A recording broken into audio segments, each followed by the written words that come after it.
তো hello guys, এখন আমি আর আমার একটা দাদা দুজনে মিলে যেতেছি ত্রিপুরা রাজ্যের বৃহত্তম স্টেডিয়াম, যেটা হইলো নরসিংগড়ে। তো যাই আসে তোমাদের ভিডিওটা দেখামু, চলো যাওয়া যাক।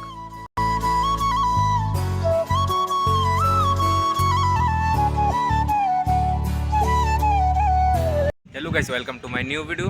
তো আজকে অনেকদিন পর একটা নতুন ভিডিও নিয়ে আইছি, ব্লগ। তো এখন আছি আমি ইন্টারন্যাশনাল স্টেডিয়াম, ত্রিপুরা রাজ্যের ইন্টারন্যাশনাল স্টেডিয়াম, নরসিংগড় স্টেডিয়াম যেটা বলে।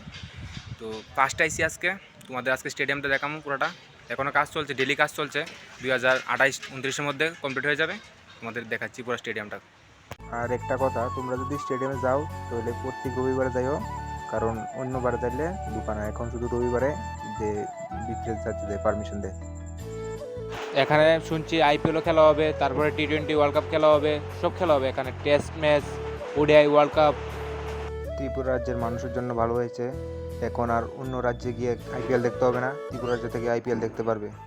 আমরা এখানে বড় বড় ক্রিকেটকেও দেখতে পারবে, যেমন কি MS ধোনি, বিরাট কোহলি, রোহিত শর্মা, তারাও আসবে, তাদেরকেও দেখতে পারবে। তো স্টেডিয়ামে তো আছি, তো আমি আর আমার একটা দাদা আইছি। তো আমার দাদা এখন আমার লোক আছে, এখন দেখতে পারছো থালার ফ্যান, এই যে হাই গাইস। থালাকা ফ্যানে। তো স্টেডিয়ামের কাজ শুরু হয়েছিল 2018 সাল থেকে, এখন 2025 সাল চলে, 2028-29-এর মধ্যে কাজটা কমপ্লিট হয়ে যাবে। তো কাজটা কমপ্লিট হলে আমি আবার আমু আয়া তোমরা দেখামু মাঠটা কেমন হয়েছে। তোমরা এখন দেখছো এটা হাফ কাজ চলছে, এদিকে এমন হইতেছে 2028 কি 2029-এর মধ্যে আবার আমু আইলে তোমাদের দেখামু কেমন। তো হ্যালো গাইস, এখন আছি মহারাজ বীর বিক্রম এয়ারপোর্ট, আগরতলা। এটা হচ্ছে ত্রিপুরা রাজ্যের সবথেকে বড় একটা এয়ারপোর্ট।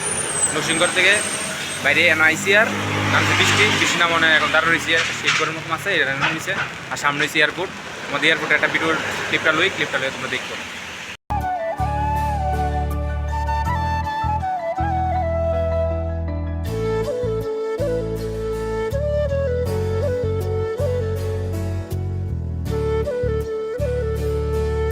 এই দূরে আজকের ব্লগটা দূরে, যদি ভালো লাগে থাকে লাইক কমেন্ট শেয়ার করবে, আর চ্যানেলটাকে সাবস্ক্রাইব করবে নতুন নতুন ভিডিও পাওয়ার জন্য। বাই।